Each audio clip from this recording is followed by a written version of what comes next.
Elon Musk gets all the attention, but small companies in China have plans to build battery factories that can supply an additional 120 gigawatt-hours of power a year by 2021.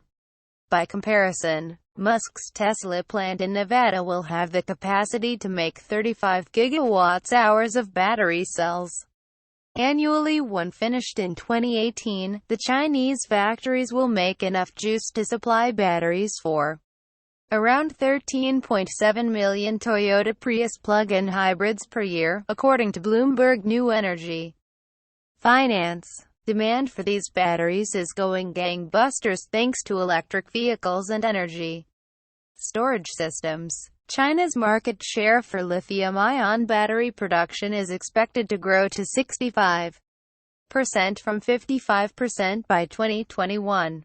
U.S. production is roaring ahead, but its market share is still relatively small. It's expected to grow to 17%, up from 10% for the second time in a month. A condo at a high-profile Manhattan apartment building is going into foreclosure. An apartment that sold for $50.9 million in December 2014 is scheduled to be auctioned on July 19. Property records for the apartment in the building on Billionaires Row simply list Shell Company 15779 Inc. as the owner, but Bloomberg's Oshrat Carmiel and Donald Griffin report that the owner is Kolawole Kola Aluko, a Nigerian businessman accused in court filings of defrauding that country's government. A one-year, $35.3 million mortgage was due in full last year to Luxembourg Bank Haviland, which is now proceeding with the foreclosure sale. We know Amazon wants to bring down prices at Whole Foods, which it's buying for $13.7 billion. One way to do that is to cut costs in distribution, an area right in Amazon's wheelhouse. The online shopping behemoth has already targeted immediate savings, likely in places such as warehouses. Bloomberg reports that's where Amazon really excels, said Gary Hawkins, CEO of the Center for Advancing Retail and Technology, a Los Angeles nonprofit that helps retailers and brands innovate.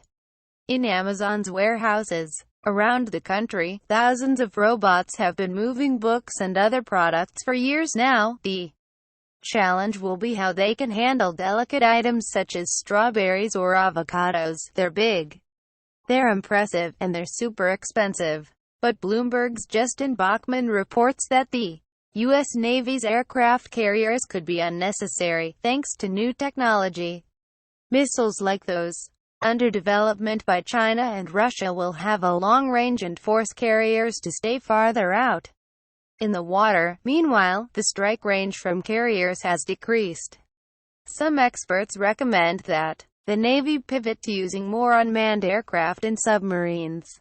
Naval aviators are accepting a world where the carrier has less relevance in higher-end fights against high-end adversaries, said Paul Shar, Senior Fellow and Director of the Technology and National Security Program at the Center for a New American Security. The Navy first launched an aircraft off a carrier in 1922, and it now maintains a fleet of 11. Every city has its nearby getaway for the rich. Bloomberg's James Tarmy put together a guide to the equivalent of the Hamptons in cities around the world.